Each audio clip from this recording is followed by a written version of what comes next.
पूरी कौम अपने दुश्मन के खिलाफ मुतहद है पाकिस्तान के दिफा के लिए।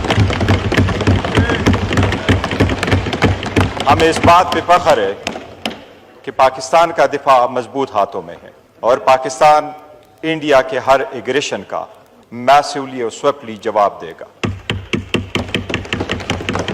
लास्ट नाइट, रात की अंधेरी में इंडिया ने जो सिविलियन और मसाजिद पे हमला किया है, इंशाअल्लाह वक्त ये साबित करेगा कि ये इंडिया की एक तारीखी गलती है। इंडिया के सेकुलरिज्म खत्म हो चुका है और इंडिया अपने हिंदुत्व बयानिए से पाकिस्तानी कौम को तकसीम नहीं कर सकता।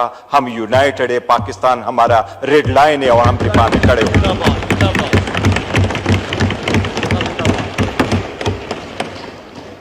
जनाब स्पीकर, इस बात पे हर पाकिस्तानी फख्र महसूस करता है कि विद इन आवर्स वो इंडिया जो अपने आप को एक बड़ा पावर समझता रहा, विद इन आवर्स पाकिस्तान के एयरफोर्स ने 5 जहाज उनके गिराए।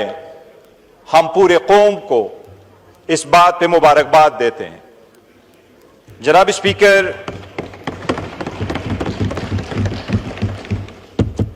स्पीकर, एज ए नेशन हमने स्विफ्ट रिस्पॉन्ड किया है।